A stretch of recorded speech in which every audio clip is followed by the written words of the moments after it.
Welcome to the Cohort Sisters podcast, where we give voice to the stories, struggles, and successes of Black women and non-binary folks with doctoral degrees.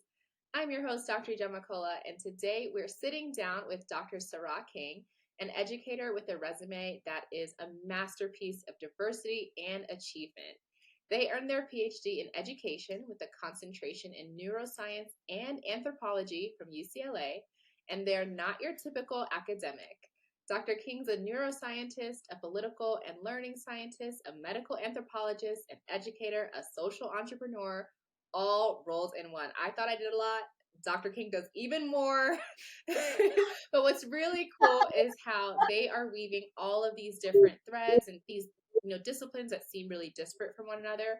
All of it is weaved together very seamlessly in Dr. King's work, which dives into mindfulness, community alternative medicine, art, and social justice. And everything is with the goal of making spaces where people can heal and thrive individually and together. Dr. King is also the brains behind MindHeart Consulting and MindHeart Collective, and is pushing the envelope with Libertory Technology, which I'm excited to get into in this episode. Their work has also made waves in places like UCSD's Center for Empathy and Social Justice, and even Google's Vitality Lab. So welcome to the Cohort Sisters podcast, Dr. King. Thank you so much. That was like a delicious introduction. I feel so seen. I feel so visible and uplifted and celebrated in my PhD in doing the most. But actually, your PhD really isn't doing the most. And so I kind of want to start there. We usually start with bio background, but I just have to get into it. You did 3 PhDs. Education, neuroscience, and anthropology are all 3 distinct degrees programs. So how and why did they all come together for you? Why was it important to combine all of them in your academic scholarship? Yeah, I love talking about the importance of interdisciplinary research, and I've always been an interdisciplinary scholar, and I feel that it's really necessary to do this like bridge building between departments because oftentimes we can be incredibly like siloed in our pursuit of knowledge. And I think I love the book, This Bridge Called My Back, and I feel that I very much embody that as a human being. And so when I first got to the education department, I think that the kindergarten to prison pipeline was really on my heart and mind. As a human being, a lot of my family members have been incarcerated, and as we all know, the incarceration of one human being really impacts their entire family, their entire community. Like, it is never just like one solitary person that is being imprisoned, right? And so when I was examining this issue of the prison industrial complex and really looking at the roots of it, I remember when I first got into my PhD program and like they sit us down for the orientation, and you're all in like some auditorium or something. And what did they say? They were like, I think this is actually like a very lofty statement, but they were like, you are all here to pick one of the nation's issues, greatest problems, and find out how to make your contribution to solving that. And I was like, oh, can I? Am I being empowered to do that? Is that what you're saying? Challenge accepted. You know what I mean? And so when I was looking at the kindergarten to prison pipeline, and I was just really thinking about the role of education and how it socializes us, and the fact that curriculums in the way that they are delivered are traditionally cognitive. And in my opinion, in my perspective, I was like, wow, well, like we've been talking about race and institutionalized racism and systemic oppression, just like, especially within the Black community since the inception of this nation. We've been talking about it. So I was like, so then what are other ways of approaching education that are not purely cognitive? Ways of thinking about learning processes that are actually embodied. Because the thing that I was really fixated upon was the divisiveness and the racism that are still so entrenched in our nation. And I'm like, okay, clearly just cognizing about it is not the path forward. Like, we have to have other like tools at our behest in order to be in a different type of relationship with one another. So that's when I found, and I was involved in my own mindfulness and yoga practice. Personally, it was just like my own personal practice of healing from um, systemic oppression and the way that intergenerational trauma was really present in my own mind and heart and body. And then that was when I was like, wait a minute, like, is this happening in schools? Is this happening in schools with people who look like me? And if that's the case, what is the impact? Like, is healing emerging? Is well-being emerging? And is it emerging in the same ways for students who come from, more dominant backgrounds, or for students who come from marginalized backgrounds? I had a lot of questions about that. And I could not answer those questions in one department alone. So that's the reason why I'm pretty audacious in my personality. And I remember I went to my dissertation advisor, and he was like, well, you're going to have to actually go to these departments, and as much time as you're spending here in education, you're going to have to spend that much time and dedication in each of those departments. You're going to have to find advisors. You're going to have to take the classes. You're going to have to know the canon. Like, are you prepared for that? And I was like, well, hey, I'm here. So, let's do this. That was my attitude. Oh my goodness. Well, I am so excited to learn more about your doctoral journey, but now I'm going to backtrack a little bit. I would love for you to tell us a little bit about who you are outside of your scholarship. So where you're from, where you currently live, and what are some things that you'd like to do when you are not doing all the things? Seriously, all the things. Yeah, absolutely. So I currently live in San Francisco, California, but I very much consider myself to be a citizen of the world. So I love traveling, and I especially love it when I get the opportunity to travel to other countries and present on my research. And one of the things I think is really incredible about those kinds of opportunities that I've been building is that because my research intersects with embodied practice, I oftentimes get invited to not only teach about the science, but to like hold workshop spaces where people can feel for themselves what their capacity is to heal from intergenerational trauma, like using contemplative practices and art and music. Like, there's a whole variety of tools that I bring. So yeah, you'll find me a little bit globetrotting. And I'm also a mom to a 15-year-old daughter. Her name is Dahlia. Oh, she's the light of my life. And, she we like going to Sephora together and like talking about the boys and the girls and the peoples who she's like currently crushing on. I love that stuff. And I'm originally from the East Coast, like the Pennsylvania area. Spent a little stint in Minnesota. What's good, my Midwest people? Yeah, I've been in California for the past like several decades, and I just love it here. Awesome. So I would love to know a little bit more about, was there a critical moment in your younger educational years, whether in elementary school or high school, that you feel like really set you on this academic journey, the path to ending up in a doctoral program where you were studying education and neuroscience and anthro? Do you feel like there were some formative moments that you can highlight that essentially spearheaded or shaped your academic trajectory? Yeah, it was a coalescing of many moments. So, on my mom's side of my family, I think that we are blessed to be very educated as a family. So I think my grandfather was the first person on my mother's side to go to college and obtain his degree. So I'm a third generation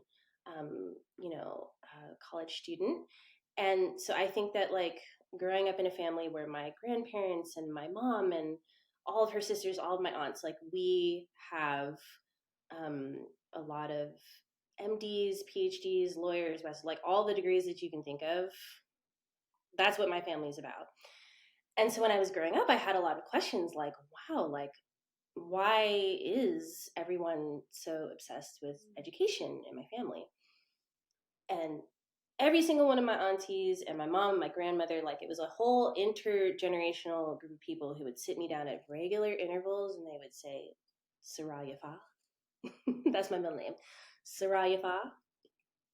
Education is liberation. And don't you ever forget that. And so that was like really hammered home inside of me. And when they spoke of liberation, I knew because they would tell me bedtime stories about their involvement in the civil rights movement. Like I come from a family who are, who are activists and who have been very dedicated to the Black liberation movement. I think that there was also this idea that was planted in me of, when you have been given a lot of gifts, then you have the responsibility to give those gifts back into the world in the form of service. And it was a spiritual mandate in my family, right? It wasn't like you have a choice. It was like, no, this is your calling. And so I think it was that, like really growing up within this African American intergenerational tradition of like being aware of all that which had been taken from our ancestors, holding this awareness of the fact that just, a few generations prior, it would have been punishable by death just to read a book that wasn't the Bible. It would have been, punishable with extraordinary violence just to even pretend as though you were human enough to want to receive an education, you know. So I think holding that, like bearing witness to that pain, really inculcated in me this feeling that I had like an ancestral responsibility to like carry that torch forward and to achieve in ways that my ancestors were really prevented from doing. Wow, that's so powerful. I have a very left field question that I hope you'll indulge me, but if you're like, no, too much, then we can just completely scrap it. I come from an immigrant background, so education was also very much hammered into me as like the tool to like the key to the American dream is like if you just get enough education, like you'll be fine. Right. Different perspectives, same focal point of education being that kind of the solution and the end all be all and the responsibility that we now have to do. Something I've been thinking about a lot lately now that I have kids of my own, and I'm going to ask you as well, is, how are you thinking about, you kind of mentioned this intergenerational nature or intergenerational legacy, and really like pouring into you of reinforcing this idea of education as liberation and education as a spiritual responsibility, the pursuit of education, and by extension, the utility of that education for good. As a parent, how are you kind of thinking and navigating and thinking about passing along those messages to your daughter without the potentially associated messages of like responsibility that can kind of now make someone feel like, oh, I have to do this because my whole family is like telling me I have to do this. The thing that's on my mind now is, and my husband and I have had a couple of debates about this, is like, is college still necessary in the 21st century, right? Like there's so many ways to just, one, it's so expensive, and two, AI is about to take over everything. And I know we're going to talk about AI, but is education, like, does it hold the same not traditional education, brick and mortar education, the systems of education that exist in the US, is that still the end all be all goal that we should be striving for our children? So are you thinking about that at all? How are you communicating that to your daughter? And hopefully that's not too much of a wild question for you. No, it is not. Actually, that particular conversation is very alive, very present in our household, especially because, with her being 15, she's actually turning 16 at the end of December, which is wild. Like, like Dahlia has been with me pretty much since almost like, since I graduated college. So we like to joke that she already has a degree from UCLA because like she was in preschool at UCLA. I would go and drop her off at UCLA preschool and then go to my classes and then pick her back up. And sometimes I would have her in my little carrying case, like sitting there, like trying to comfort her, like while I'm in class, like that was very much my experience. And but I was very aware that just having her be present with me in the university environment was a major potential leg up for her if she did want to embark on that journey. Like it was just such a regular, it was just so normalized for her. But Dahlia is an artist. And one of the things that I want to be a little bit vulnerable and share is that like when I first started undergrad, I wanted to major in art. Like truly, I think that I am an artist's spirit. I'm an artist at heart and at soul. And I have had to learn how to, one of my favorite words, I don't know if this is a real word, but I love using the word transmorgify. I communicate something.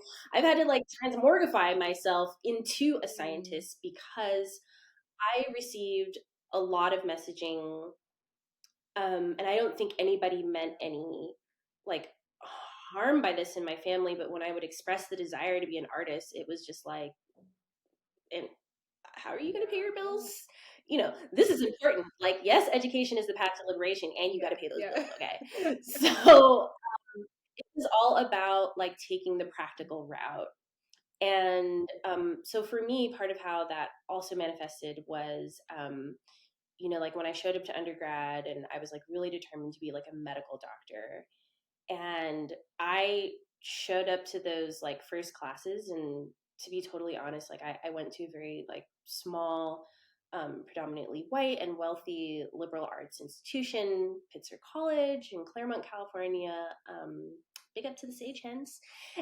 And I was very intimidated. I felt a lot of what I would now describe as stereotype threat on me. Like I just yeah, I was very frightened. And then I also had this, I took a Black Studies class that first semester, and I was shocked to discover how little about my own history and culture and just about my people. Like I knew nothing. I had like very little concept about my relationship to the African diaspora.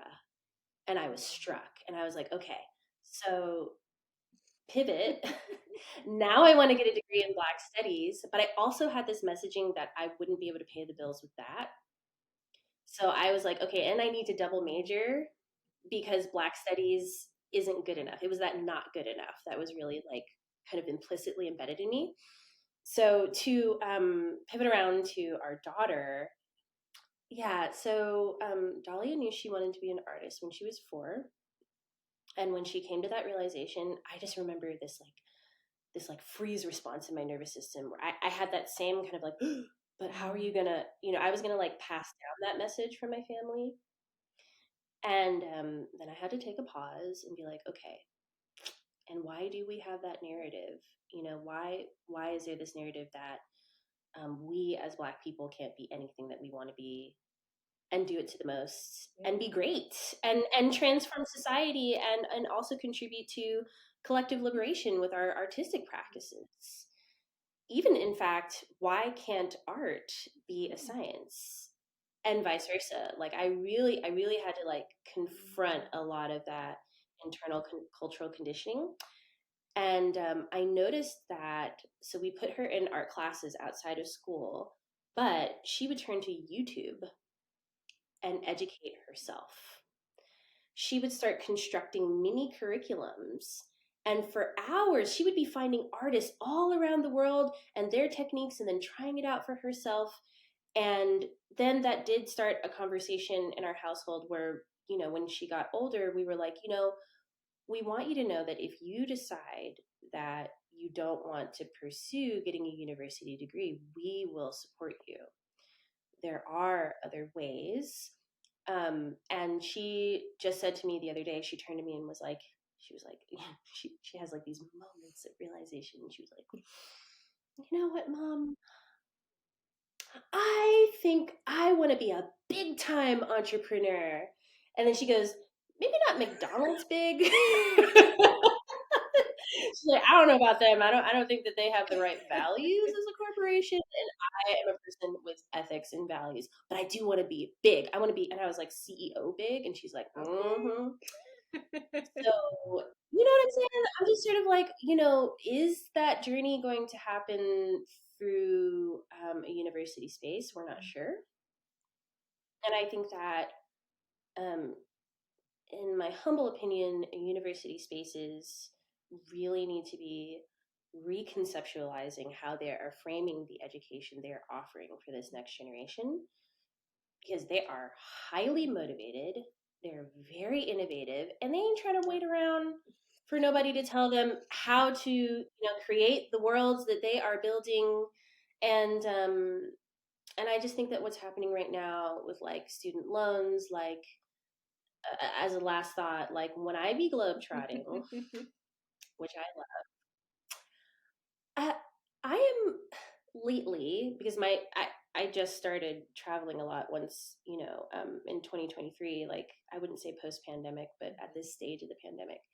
And so many people come up to me and are like concerned. They're just like, that when they find out that I'm from the United States, they're just like, oh, they're like, oh my God, are you okay? Like we've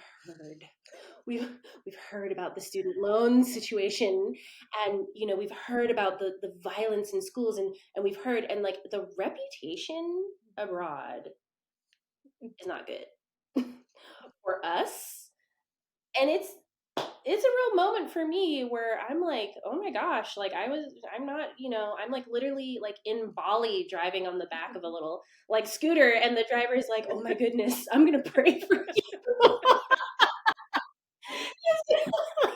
He's like, I'm gonna go home, I'm gonna put your name on my altar, like I'm so concerned. And I'm just like, oh my gosh, like this is this is an issue that we need to talk about. So yeah.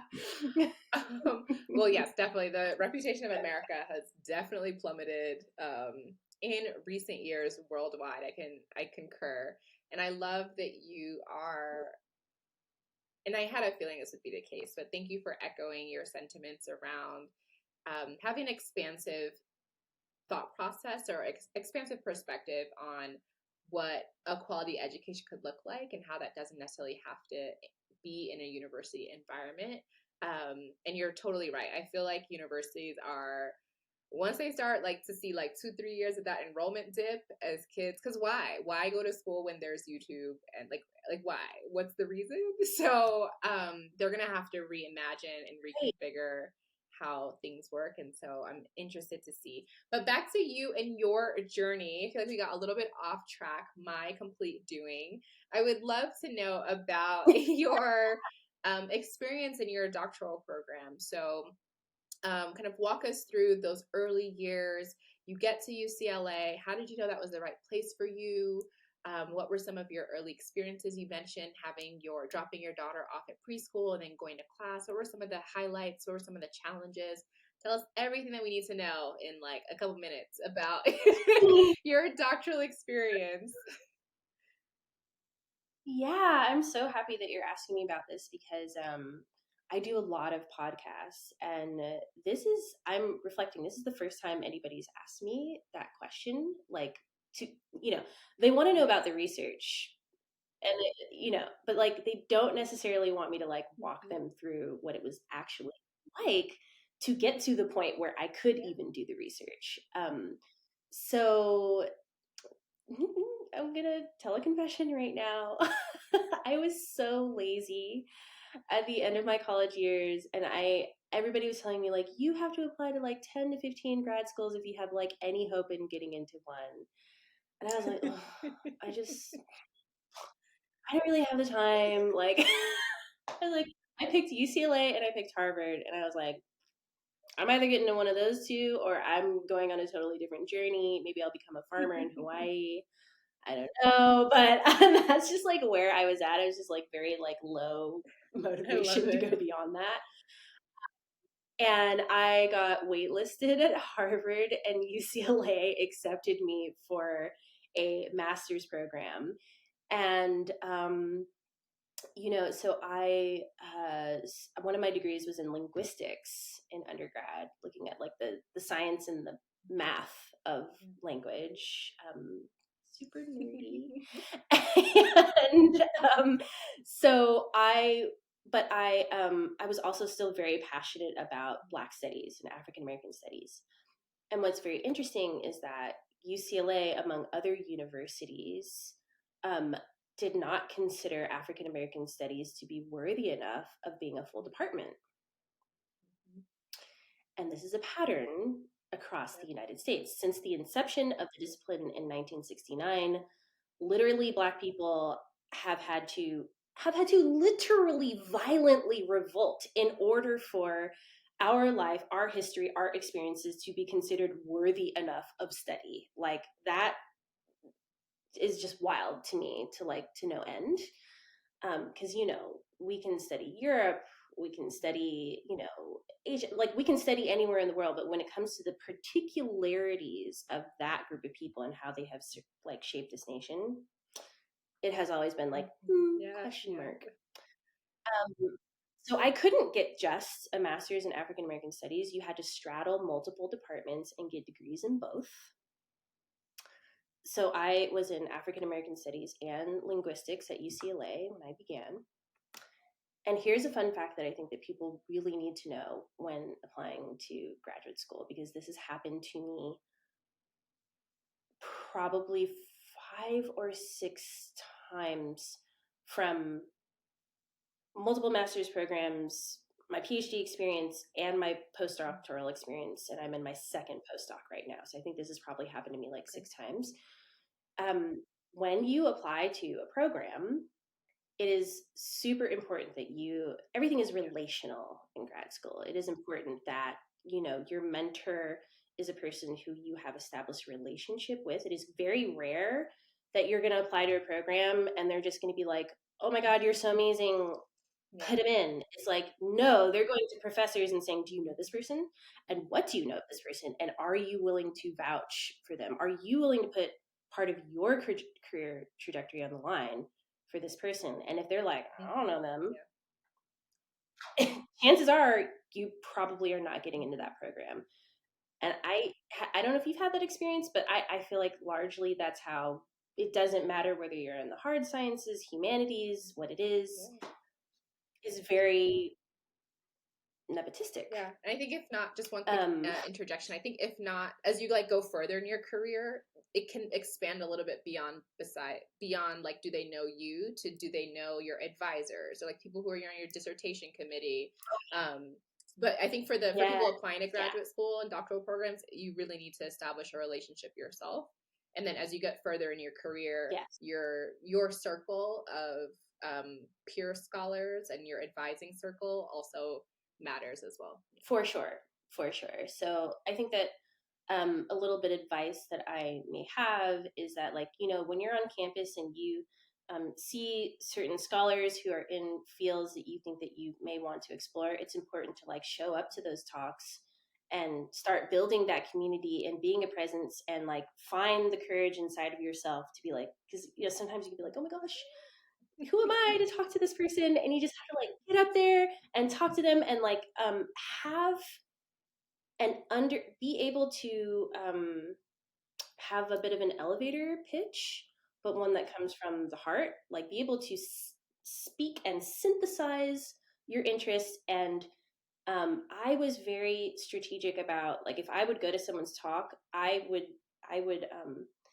go into their CV, I would find it online, or I would go on Google Scholar and I would read their literature, so that when I went to like approach them and say, I'm interested in potentially being in your department or something, I could speak to their work and put it in conversation with my work and kind of like demonstrate it, like, and this is how, and ask them very directly, like, do you have the time for mentorship? Like, show up to those office hours. Like, it really makes a difference.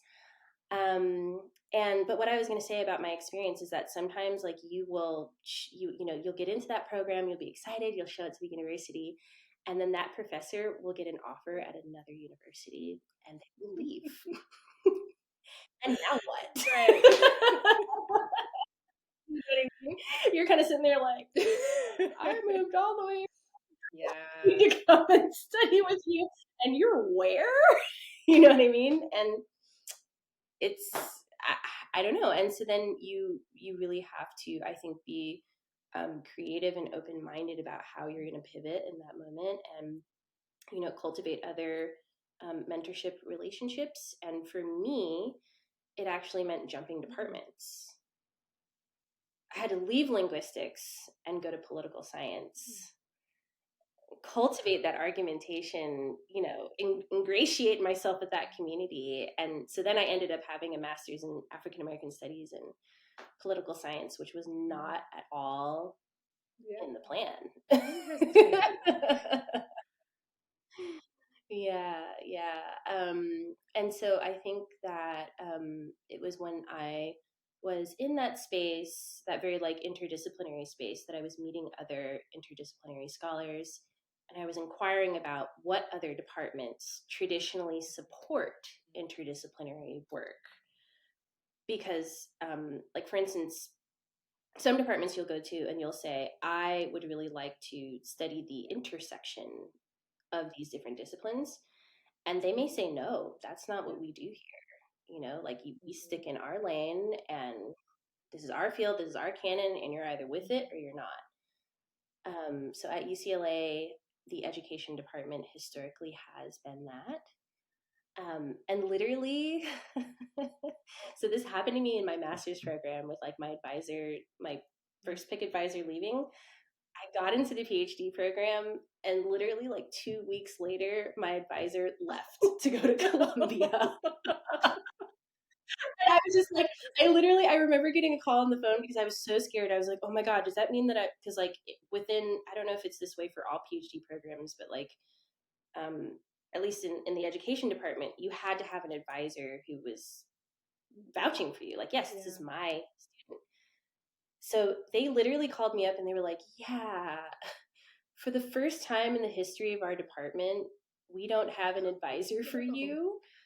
And we don't typically accept people without an advisor, but because your advisor left so abruptly, like, we're not going to do that to you. We're not going to drop you, but we do have to figure this out. And I was just like, oh my, like, what does this mean? In your first month. That was, it took some resilience. I would say that as a person, my mindset is I orient towards all challenges as opportunities all the time. I think that's something else that was ingrained in me from like my family. So was it a challenge? Yes. But then I was like, okay, like, how do I rise to this moment? And I actually ended up having to go through a special petition process, which is not typical. One of my PhD advisors was from education. And then my other PhD, I had 2 dissertation advisors, and one was from USC. Oh, okay. A totally different university. But this person, Dr. Mary Helen Amardino Yang, shout out to her. She's such an extraordinary neuroscientist, and I wanted to study neuroscientist. I wanted to become an educator, an anthropologist, and a neuroscientist. And they were like, well, you better get that advisor. And when I actually, fun fact, I watched a TED Talk of hers, and I was so inspired. And I just have like I said, like, I have audacity, I have inner audacity. And I was like, what would happen if I just like read my whole thing? I read every article that she had ever written, and then I emailed her and was like, is there any chance that you would be willing to meet up with me? And not only did she email me back within a couple of hours, but I was shocked. She said, she was like, I'm a mom too. Why don't you bring your daughter over to my house? Wow. And the next week, I was like there with my toddler on my hip at her kitchen table, and she's like grilling me on like, and what do you think is potentially like the means of doing fMRI on this and that, and like I had all the answers. Like I was there, I was like with her because I was like, I've read everything you've ever. You came prepared. It's like I was so prepared, and she was impressed. Like she could tell that I'd done my work. So she was willing to go through that process with UCLA of creating a special petition so that I could have advisors from 2 different universities, which I think is different. Absolutely. I've heard of like people being on your committee that are external, but not a primary advisor. So, okay, you are like the blueprint for creating your own doctoral experience. And we've interviewed a lot of people. I've interviewed a lot of people for this show, and I have never heard of someone who like really just handcrafted what they wanted. And I think that I hope people who are listening get some motivation and inspiration. Because I think that one of the struggles, there are many struggles of doing a doctoral degree, but I think one of the struggles that we don't talk about so often is like it can be kind of prescribed and constrained. Like you don't have to take these classes, and like this is the track, and your advisors or whoever's in the department, because that's who we got here, so that's who you need to study under.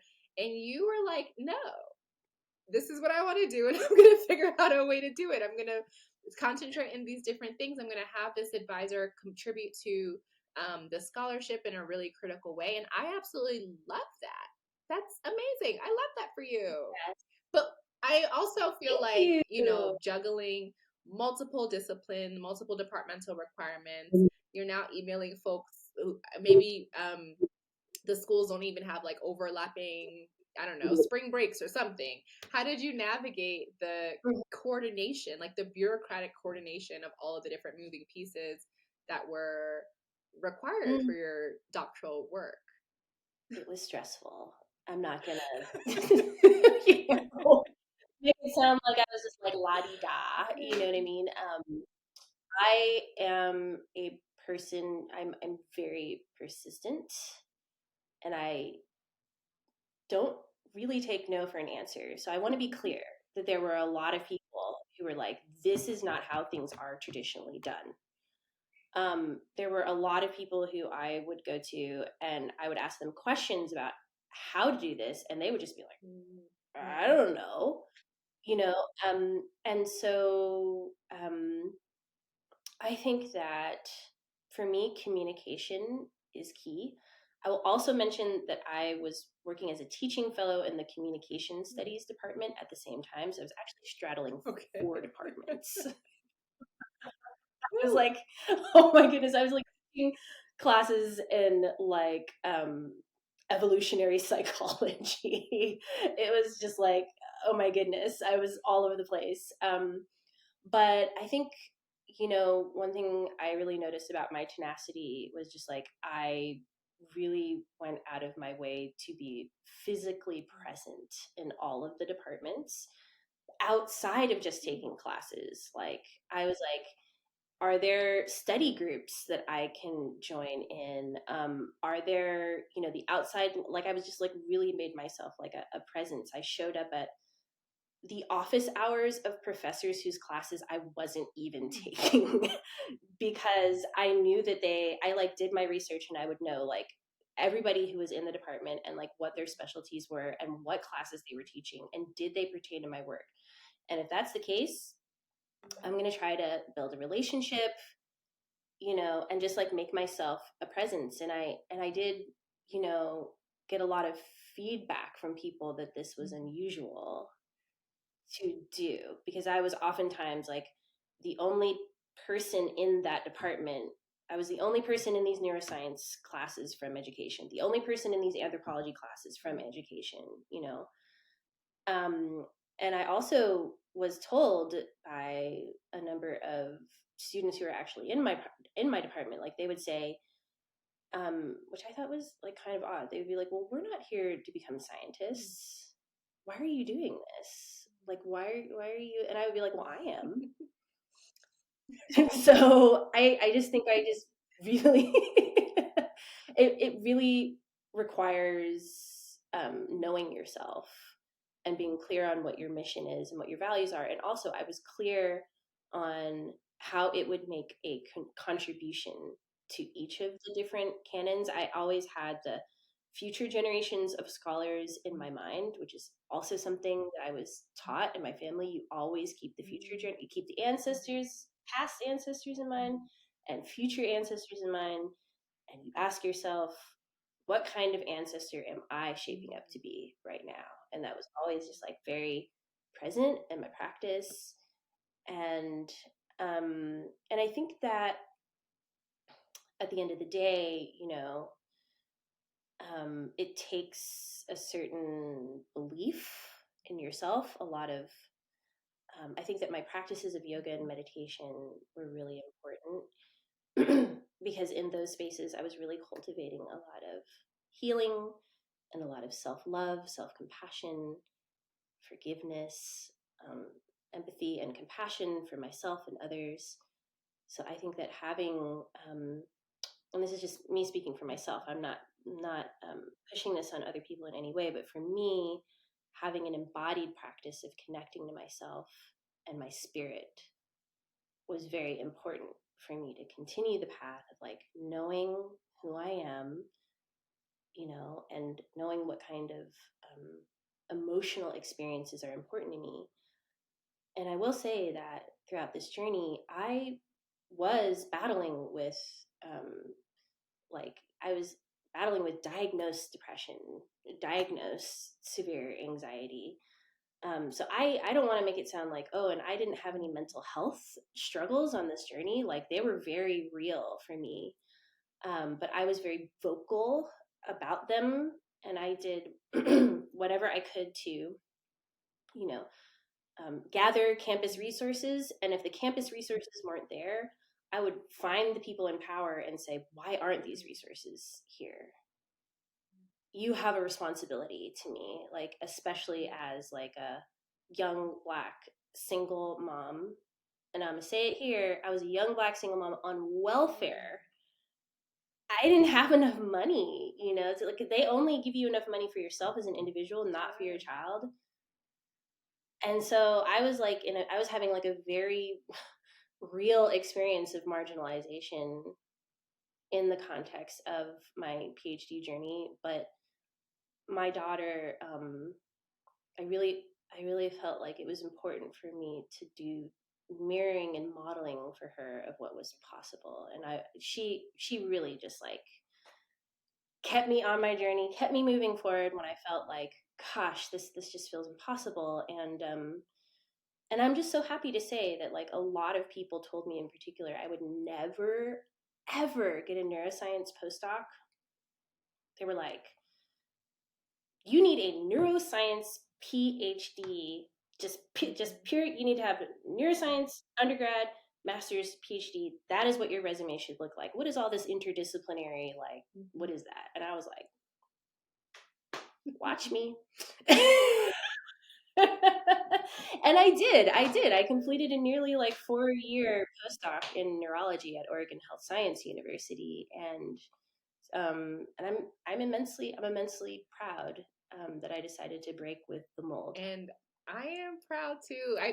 This is such an inspiration for me, for anyone who's listening. This episode is just so, I almost like started to tear up, but I'm gonna keep it together because I feel like this is why hearing and amplifying stories like yours is like really at the core of like why I do anything that I do, because I know that there's someone who's listening who's feeling like, who maybe has not started yet or is in their doctoral program, and they're just like, they're feeling down, they're feeling like they don't have the right support, the right resources at their institution, in their program. And I think that being able to hear, one, that they're not alone, that there are people who also struggle in the same way that they struggled, or that they are struggling, but more importantly, that there are people who made it out and who survived, and Yeah. not only survived, thrived. Like, you're thriving. Yeah. I just feel like it's so impactful, and I think if this can help one person stay in their program, and carry on and soldier on through their doctoral degree, we the more people like us who don't get their doctoral degrees, who quit because they don't have the adequate support, who quit because they don't have the right financing or the right community. I just feel like we're losing and missing out on so much amazing research and potential. So thank you so much for your Yeah. vulnerability, for doing the work, for thinking about the future ancestors, because they're here right now, and they're listening. So thank you so much for thinking about them and being an inspiration for them. I know that you said that you typically talk about your research when you're on other podcasts, but not on this podcast, because on this podcast we care about the journey.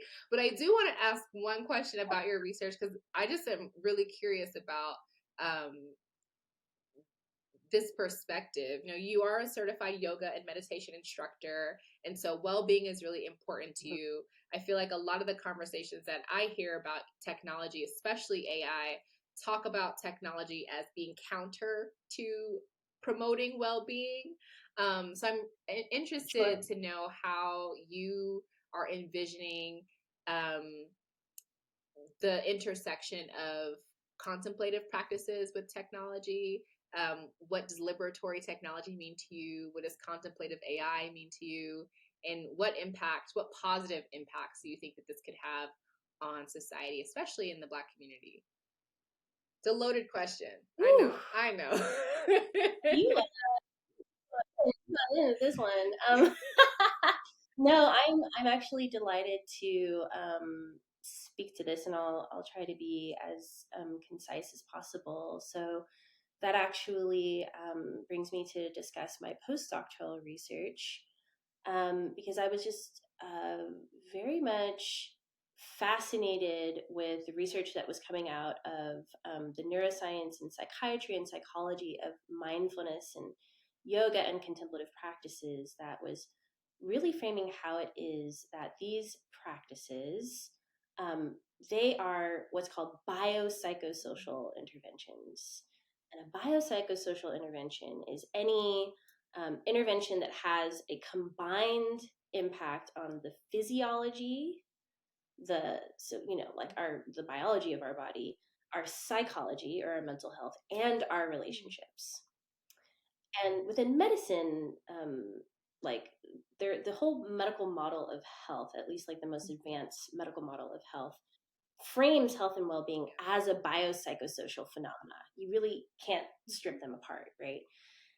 But what's so interesting to me is this idea that by shifting your awareness, right? As human beings, we all have the capacity to be aware. You're aware because you're having emotions, feelings, thoughts, sensations, you're listening to this, you're watching this, right? That's all a faculty of the function of your nervous system, right, at work. And you don't have to ask it to do any of those things, just miraculously, like, you wake up and you are aware. Like, how wonderful, right?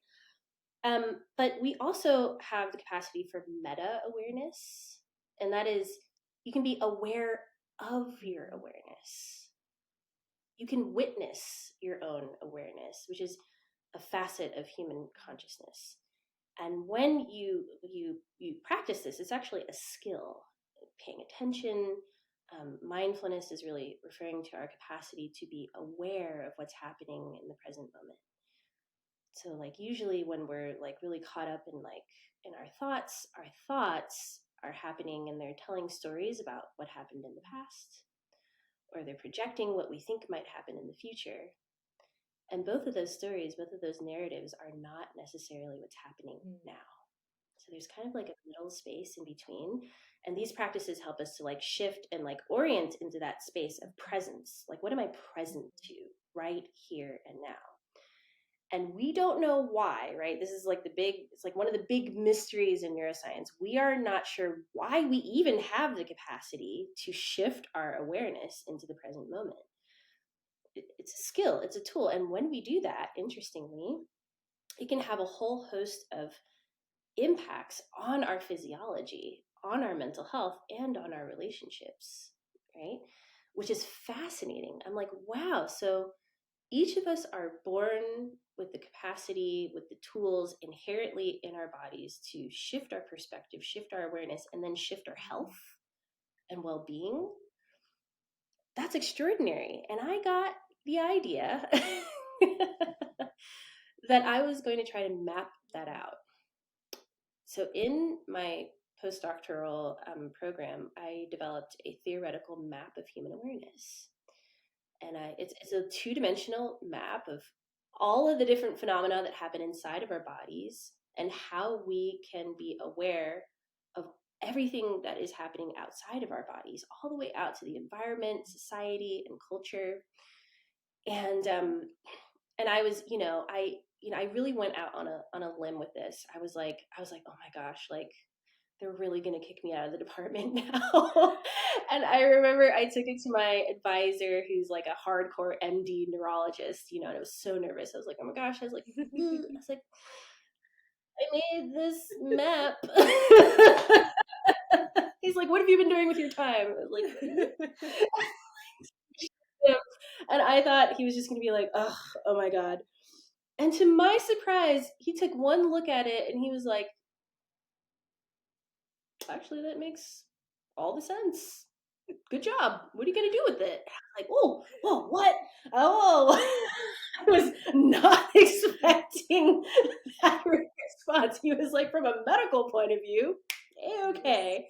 I was like, dang, all right, well, where do I go from here? And a little tip for those of you listening, so when I graduated from my PhD program, I built a website and I started a consulting company because I hadn't figured out like quite which postdoctoral program I wanted to go into. And as a matter of fact, the day that my dissertation was filed, done, PhD officially over, my whole family, my husband, myself, my daughter, got in a major car crash that day.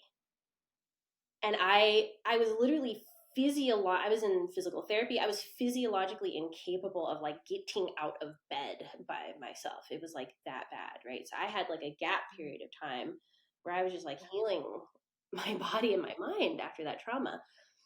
But true to myself, because I can't quite totally sit still, I was like, well, I'm going to be in PT and start a consulting company. And my thought was, I don't want to wait for the university institution to get my research into the world.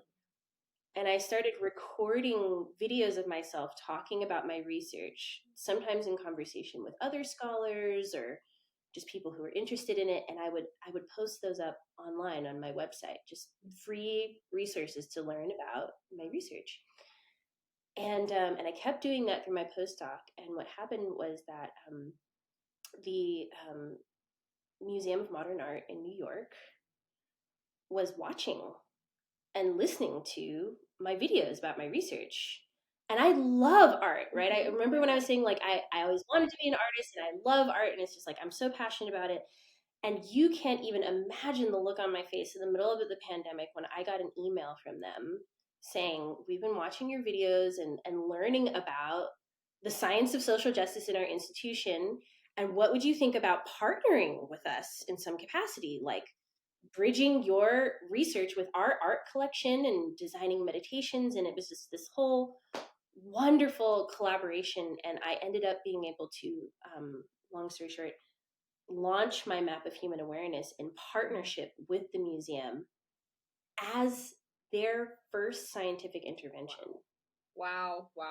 Ever in their that became my postdoctoral project, and I had no idea or intention going into it that would ever be the case. I was just being vulnerable and putting my work into the world. And so to answer your question about technology, I'm getting there. That's a great story. I forgot about the question. That's wild. An amazing way. That's amazing. I highly recommend it. Like people, institutions, like tech companies and philanthropic organizations, like they have entities that are looking for cutting edge research and they're not necessarily going to the university to find out where that information is. But the limitation of that map was that it was two-dimensional, and it was fixed. It didn't move. It wasn't something that you could like relate to. And I really I had this like aha, because there were MDs all around me at Oregon Health Science University. It's actually it's a medical school, so I was one of very few Ph.D.s there, and they were all training, a lot of them, how to translate their research into like clinical drug development, and being trained like how to use technology to like translate their research into, let's be honest here, like some money making, okay, like entrepreneurially speaking. And I was just like, wait a minute, why can I do that? Can I translate my research into technology? Like, why not? Because with AI, suddenly you can take text, you can take images, you can take video, you can take anything, any kind of data you want, and transform that into an experience that other people can be in relationship with and learn from. So that is what I'm doing right now.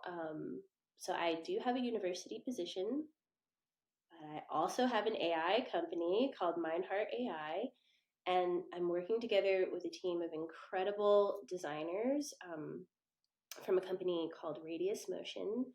And we are going through the design process of making a map of human awareness that is 3D, interactive, fully AI integrated, and a well-being guide, a personalized well-being guide, so that you can actually visualize your own moment-to-moment awareness and see how it is developing over time. Just brilliant. And to me, like, thank you. It is very challenging, but that's what I mean by contemplative AI, because this whole conversation about like, AI, like it's coming for our jobs and it might kill us all. I'm like, listen, we created AI, and AI doesn't do anything outside of the data that we feed it. So if we are conscientious about feeding the AI data that is representative of our greatest human capacities, like our capacity to be contemplative or to be empathetic or loving or compassionate, or like whatever we want, then the AI will support that. And I think part of the issue is that a lot of people in big tech companies aren't thinking that way, because they're thinking about, the bottom line. They're thinking about that dollar, and not necessarily like, I don't know, liberation. That's what I'm thinking about. Wow. Yeah.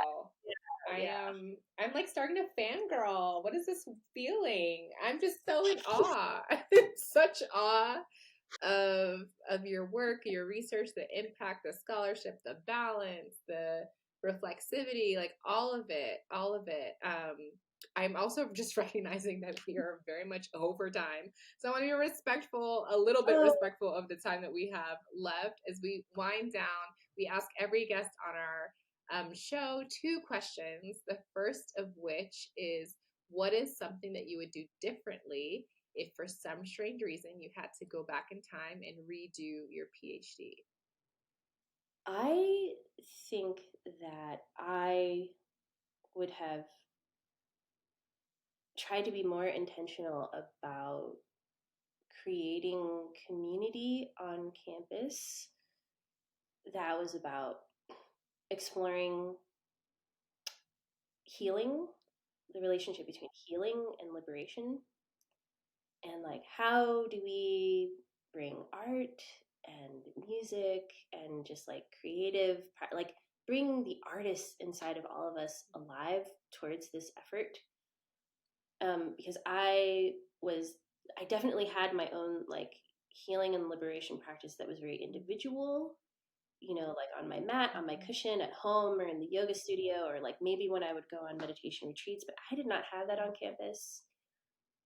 And I do think that would have been, and I would have invited professors into that space, but I would have been very clear that this was an equalizing space.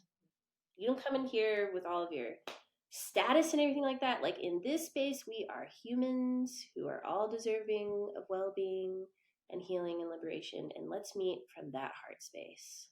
I love that. I'm trying to envision how different my experience would have been if I had something like that too. And I cannot fathom what it could have been like, except that it would have been amazing. But no, I love that idea a lot. And then lastly, you've given a couple of really great pieces of advice. But if you could just pick one final word of advice for any person who's listening who might be a Black woman or non-binary person who's pursuing doctoral studies, what's like one final takeaway that you have for them? Yeah. Never believe anyone who tells you that your lived experiences don't matter inside of academia. And I don't care what department you're in, what discipline that you're in, like your lived experiences are informing your work. They are a gift. They are what makes you so beautiful, so special, so magical. And anybody who tries to tell you that that's not the case might not necessarily be aligned or the mentor that you should be working with. Love that. That's a mic drop moment right there. Thank you so much, Dr. King, for joining us on the Cohort Sisters podcast. I really enjoyed learning about how do I describe your journey in one word? Your trailblazing doctoral journey for yourself, for your family, and for others. I really appreciate you sharing your story with us, and I hope that we get to be in community with you again another time. Oh my goodness, it would be my honor. You have such an effervescent and bright and loving spirit, and I have had so much fun. Please invite me. Oh, we absolutely will. Thank you so much as well.